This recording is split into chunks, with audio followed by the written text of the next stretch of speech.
Hello and welcome to this exclusive interview which I have with Ambassador of Morocco, His Excellency Ambassador Abdel Kader Naji, wanting to give us an insight mostly about the earthquake that devastated his country about a week ago and what has happened since that catastrophe and how his country is trying to mitigate the effects of that earthquake, amongst other things. My name is Patrick Njawala.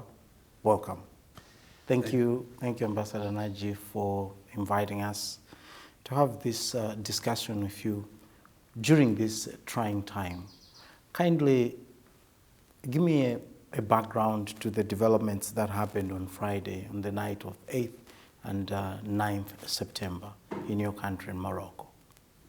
Thank you very much. Thank you for coming, and good morning, everybody. First, I would like to convey my deepest and sincere condolences to the families of the victims and wish the injuries quick recovery that caused by a violent earthquake that hit the Hawza region last week. I would like also to thank the government and people of Malawi, particularly His Excellency Dr. Lazarus Chakwera, the President of the Republic, and Honorable Nancy Tambo, Minister of Foreign Affairs, and all cabinet ministers, and Honorable Right Catherine Kotani Hara, the Speaker, and all the members of Parliament for their heartfelt and condolences and strong support. I would like also to thank the diplomatic cycle for their condolences, for their support, for their compassion. Last Friday evening, an unprecedented earthquake of magnitude 6.8 struck Morocco.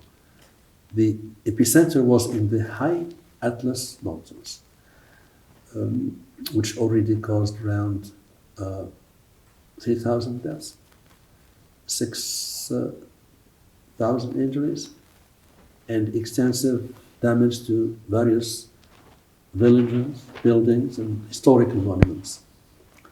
The Hawza region is mountainous and very high, with destroyed roads and the risk of falling rocks, making the situation very difficult and dangerous for the rescue teams. The response to this disaster was very rapid. The government, civil society, and the entire nation, from Dakhla to Laayoune to Rabat, via Tangier and Oujda, and all other Moroccan cities, have mobilized to provide help and assistance. And in addition to that, more than 80 countries from Africa, from Asia, from Europe, from America are offering their support, solidarity, and compassion to the Kingdom of Morocco. And although the disaster occurred during the night in an unexpected area, not known for this type of disaster, and in high mountains, on devastated roads, basic aid arrived in all areas by air, in particular foodstuffs. Hospitals and military camps were immediately established in the affected area.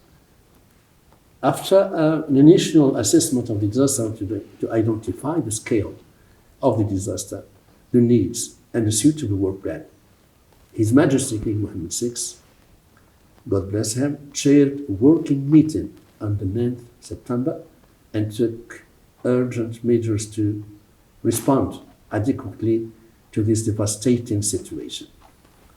Set up an interministerial commission in charge of carrying out an emergency rehabilitation and aid program to reconstruct as soon as possible based on official assessment of the affected areas, to identify the needs in logistics, food, hospitals, shelters, etc.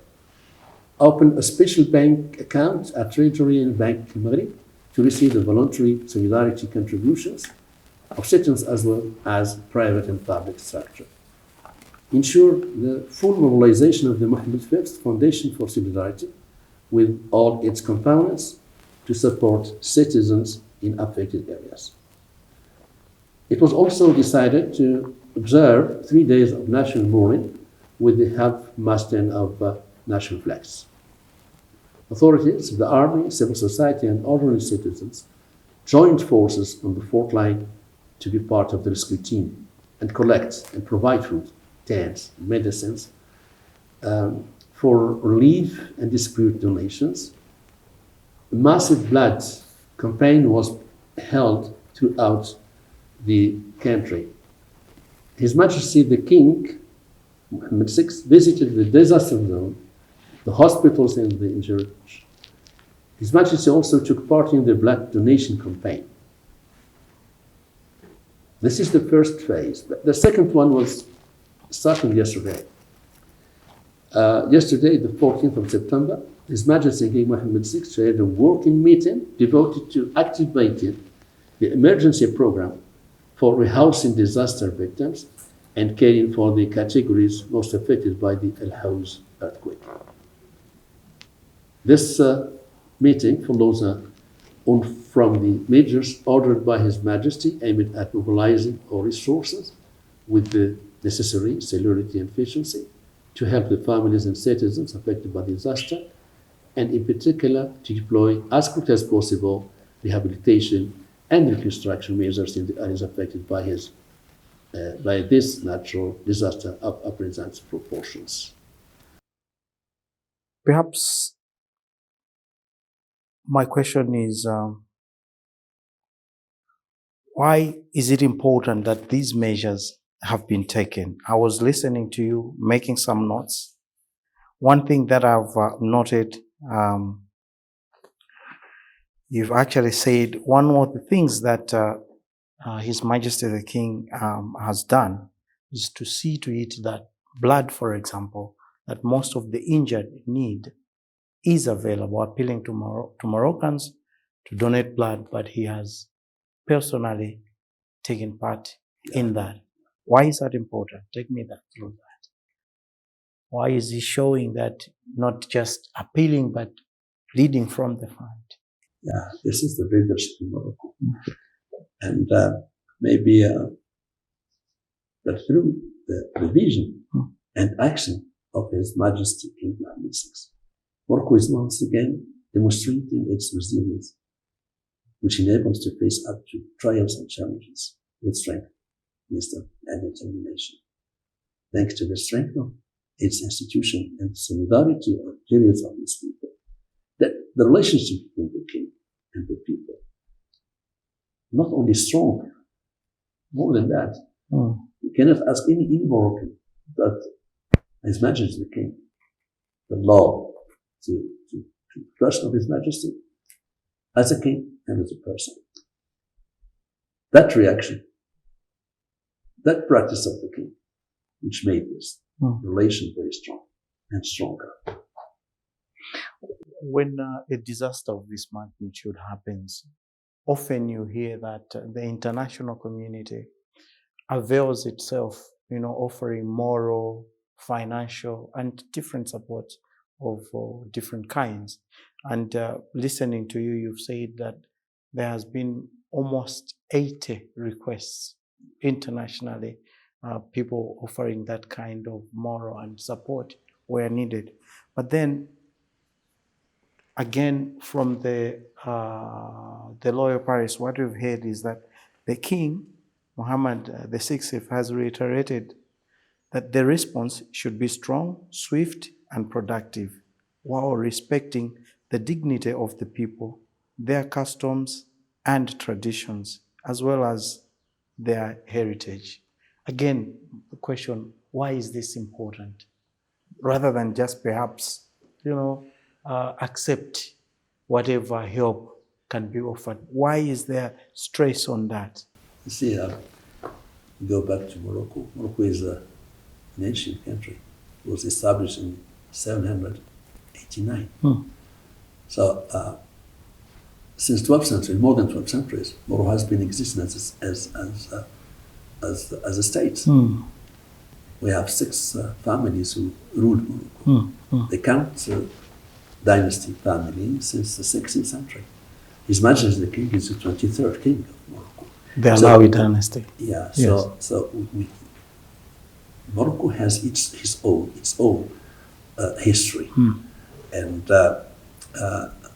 when I said more than 80 countries offered the assistance, Morocco accepted only 4. Emirates, Qatar, Spain, and Britain. Not refusing the others, but those meet the needs of the Moroccan requirements. That's what we need in this. So we don't accept anything, any offer that comes in Morocco, but it is within a plan to well respond to this disaster. Yes. Again, when I said Morocco has been maybe more than 80 countries offered the assistance, that means Morocco also is very important. It shows that Morocco has a very nice, good image in the international arena, in the worldwide arena. Yes.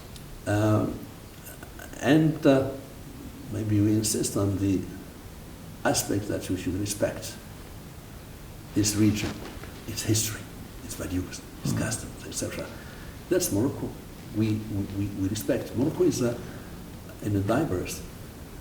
We have the Jews, the Amazigh, Yes. the Arabs, the Hassani, and the Moorisk coming from Indonesia. So all those people made Morocco. So we have a diversified identity. We have a very long history. We have our values. We have our, even when you go to Marrakesh, Yes. Marrakesh is different from Fez.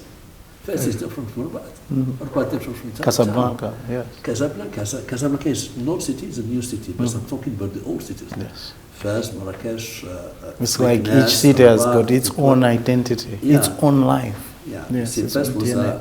was the first capital of Morocco as a state, and it hosts the oldest university in the world. And course. that university was founded by a lady in 869. You see, a lady in that time, it's very important. That shows the civilization that Morocco had. Morocco also was very powerful. See, the first country to recognize the independence of the United States. Yes, yes, Which yes. is very important, in 1777.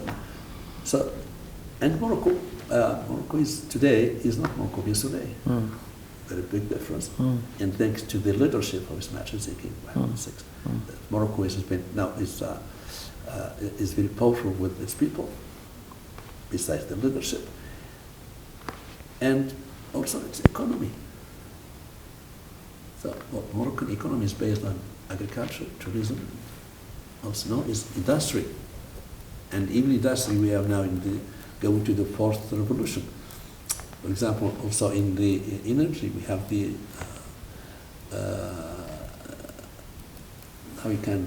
the green energy in Morocco, solar, and we're going to the water also, to the hydrogen. So, in terms of industry, Morocco also, maybe within Africa, is the first or the second producer of cars in Africa. So that's make Morocco. Now, Ambassador, you're saying the Morocco of today is not the Morocco of yesterday, and you're very right in that. But there is a balance that needs to be struck. Morocco is a dynasty, and then it respects the goings-on of the international community. For example, there is a vibrant opposition, for example, political activity is there. Is it easy to balance tradition and modernity, for example, democracy? That's a challenge. That's the challenge Morocco has. Yes. When you see, when what we call the Arab Spring started, Of course. 2011, Yes, yes. Morocco also was Affected by it. affected by Yes. that. But if you compare what happens in the other countries, in Morocco it's different. Why? Because of the leadership.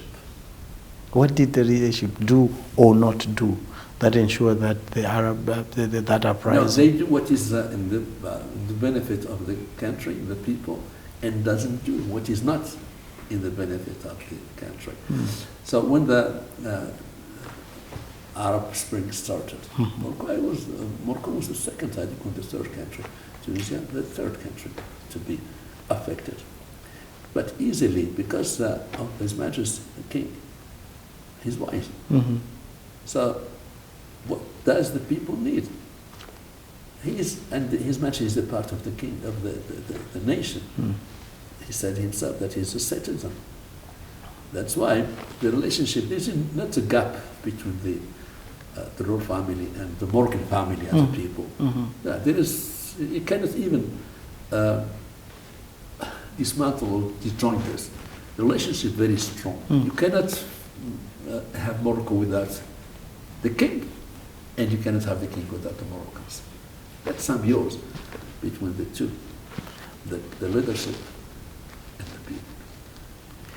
One thing also about Morocco is that it has not really, unlike perhaps other neighboring countries in the region, it has not really had any antagonistic kind of relationship with other countries. For example, the US. Morocco has a very, very good diplomatic relations, but also historically a very good relationship with the United States of America.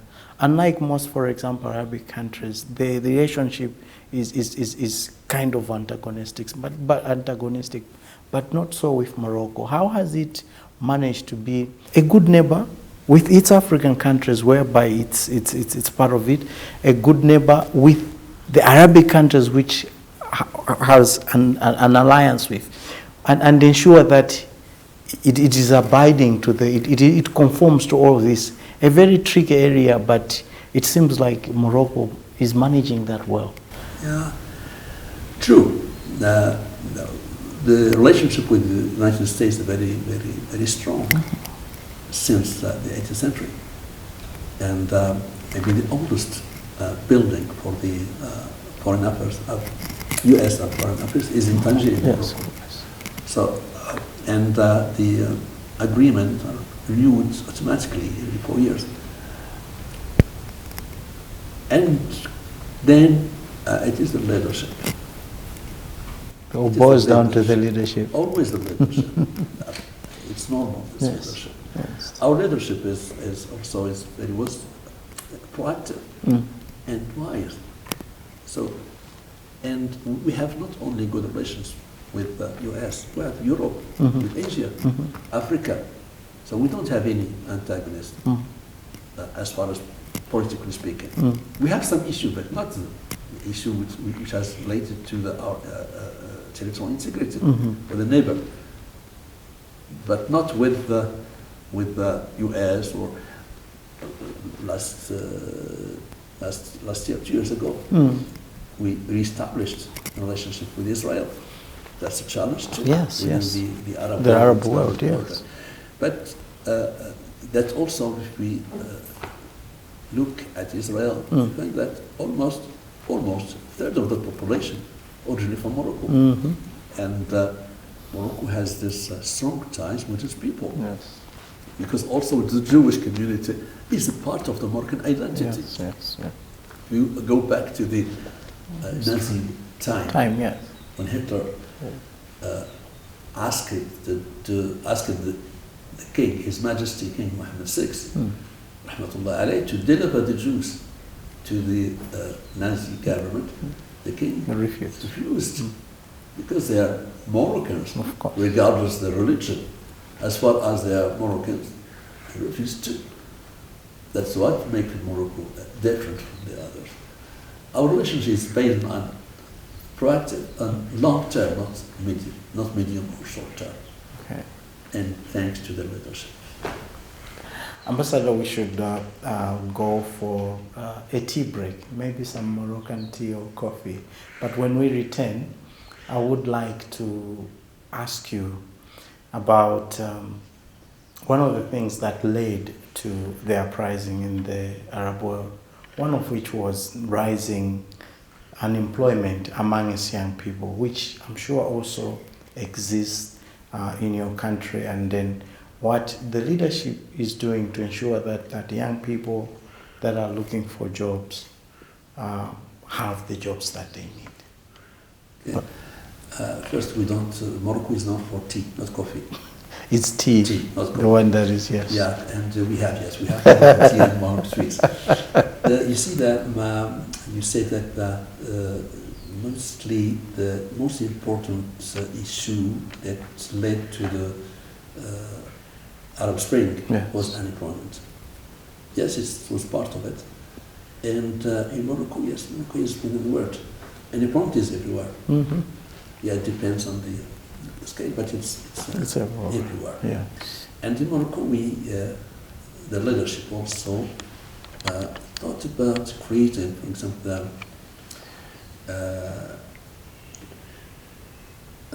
we have a department, ministry in charge of labor, Mm-hmm. but also we have other institutions that help to last 2 weeks or 3 weeks ago, last month I think, the establishment of institutions for training institutions in different fields. Mm-hmm. We have also the human development institution, Yes. which has been existent since a long time, Mm. which assists people to get training and also to self invest in some businesses. Yes. We have also in the terms of the banks, we have some loans specific for young people. to this, yeah. Okay. But generally, the work, employment is very important in any economy. Mm. Without finding a solution to that, the country cannot move forward. We should go for a break. Afterwards, we'll continue. Okay, thank you. Dear viewer, in case you're just joining us, I have Ambassador Abdelkader Nadji, Ambassador of the Kingdom of Morocco, giving me an insight into an earthquake that occurred on the 8th and 9th of September, and how his country has rapidly responded to it under the leadership of King Mohammed VI. But aside from that, we are looking at how the country is moving on in terms of the economy, but also politically. When we return, we will continue from where we stopped.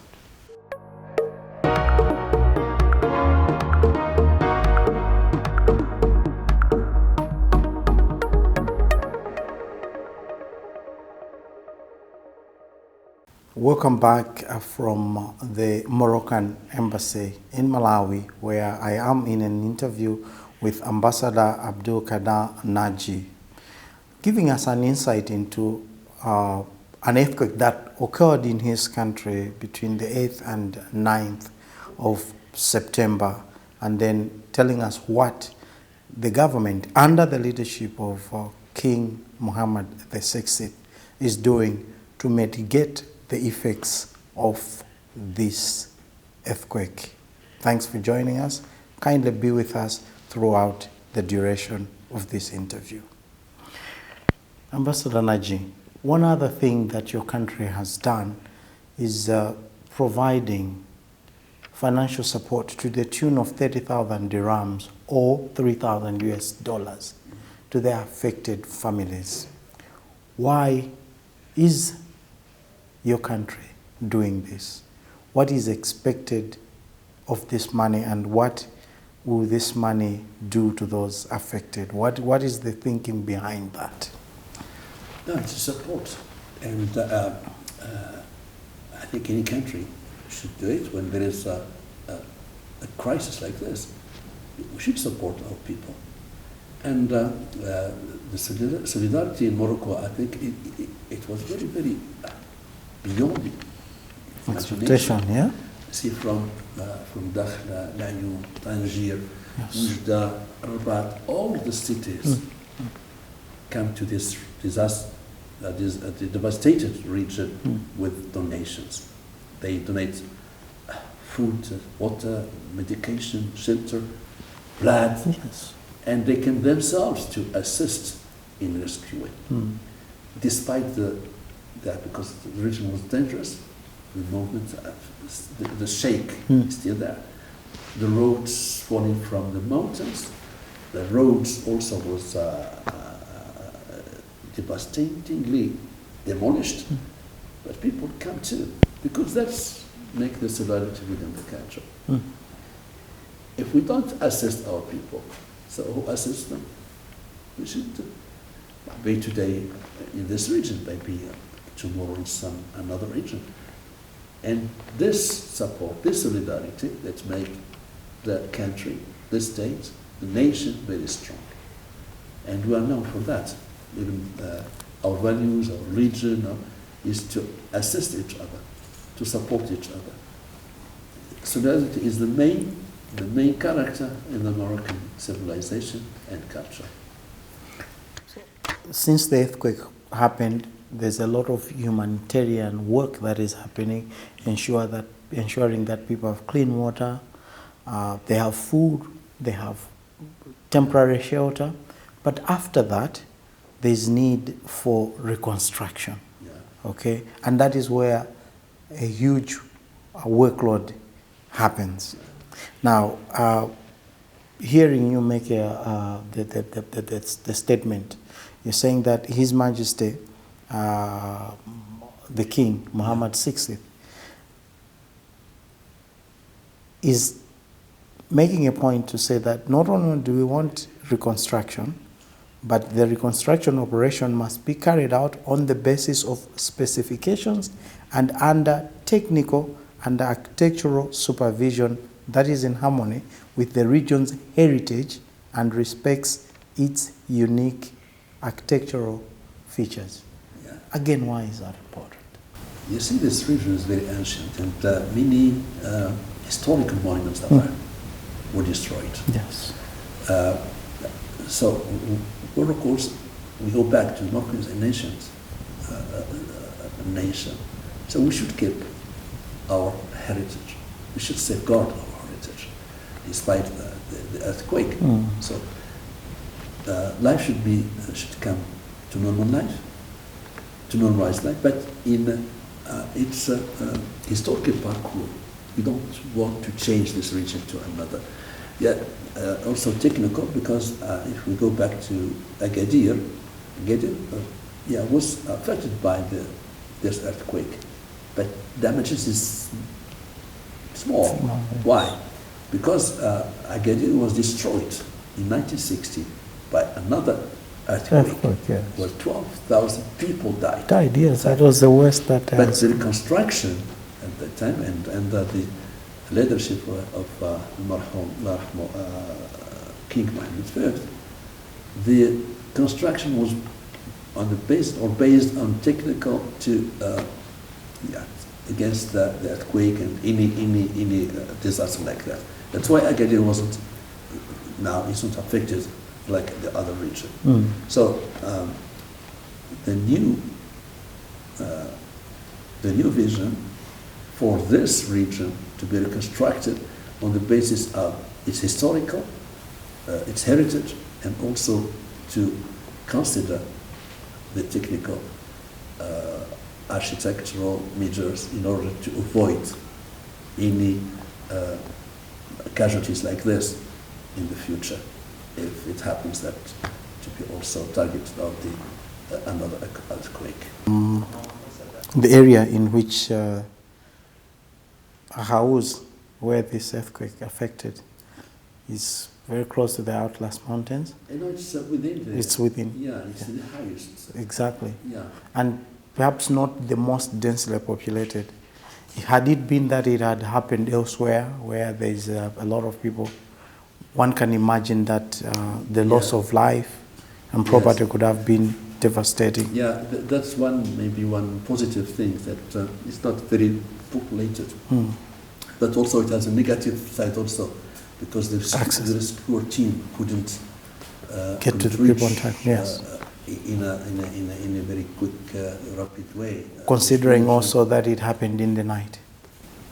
Yeah, the night. The roads were destroyed. Yes. The stones come falling from the mountains. And it's very high. The mountains very Of course, high. yes. So the food, it wasn't a problem for food and water, for some indication, but rescuing, it was difficult. Yes. Yeah, logistically speaking, very, very difficult. Now, earthquakes happen with devastating effects, but as science advances, we have noted, for example, in Japan, whereby there are at least early warning signs so that people could react faster. The emergency evacuation teams are there, not necessarily to prevent it, because it's almost impossible to prevent an earthquake, but to assist. What measures are being put in place in your country to ensure that in the unlikely event that this thing happens again, the rescue efforts are there on time, or there are at least measures to mitigate the kind of effects that this may have? You see, it's difficult. Even in Japan, they couldn't predict. Japan is volcanic, and also the earthquake is there, so it's known for that. And even the buildings is based on to resist in an earthquake. Is different. But Morocco, this region is not known for that. It's the first time. That's true. Yes. At least since 900, yes, nothing can happen there. And Morocco has this ability, because when you compare, Morocco accepts only assistance from 4 countries, and it's not very big teams, because Morocco also is doing its best. Right. Yeah. What was the issue is that the mountains very high. Yes. And even I think any other country, it's very difficult for it to reach that region, because the logistic until now is not enough. Yeah, helicopters, but helicopters are not enough to transport, for example, big machines to dig, etc.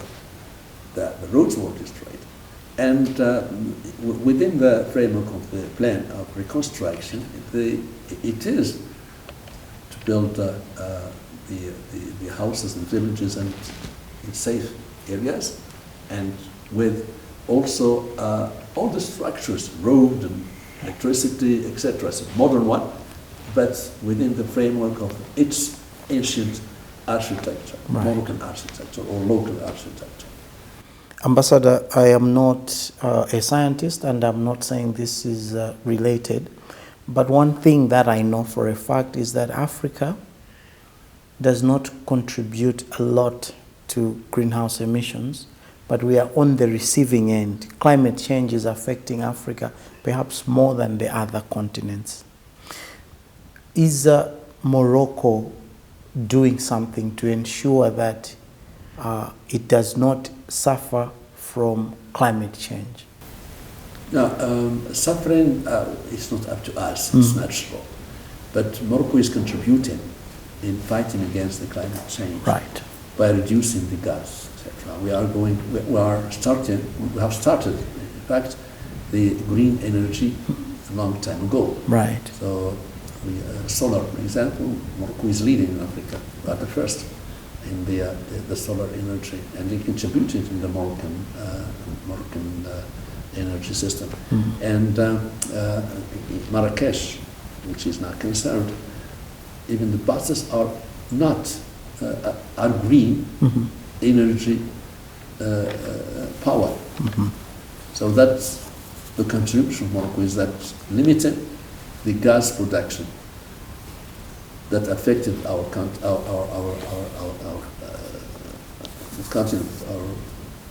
planet. So the climate change in Africa, yes, we are subject to that. Maybe we should think about another alternative how to combat the climate change. Yes, in Africa we don't use gas. That's true. Almost We're all not. countries. But also we have another disaster that we are killing our forests. Malawi, one of the countries say we that, have. not me. Yeah, I'm a journalist. I can be quoted. Yeah, we used to have a lot of forest, and maybe we may not have found other alternative. Gas, which is an alternative, is still expensive.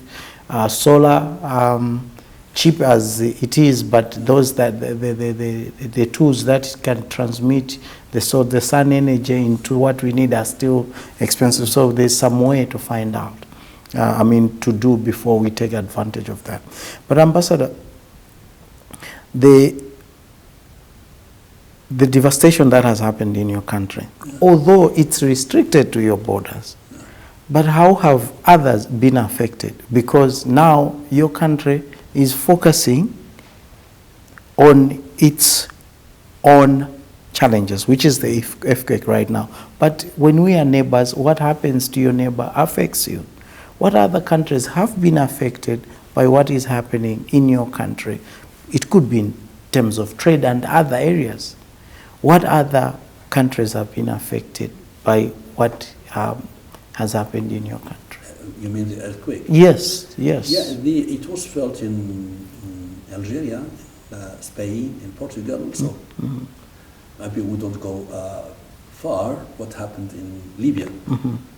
Libya is just, it's not an earthquake, but a cyclone. Yes. Also cyclones are not known in this region. But what maybe made things worse is the dams, the sea, the cyclone, and the floods. The casualties are very, very, very high. I think 9,000 dead. The number is increasing. So the time. But we need, I think we need to work together as African countries. Yes. To respond effectively and in due time to any catastrophe, any disaster. And talking of working together as African countries, I am mindful of the fact when the Moroccan embassy was in South Africa representing several other African countries in Malawi. Right there at the base. Right now, you're in Malawi.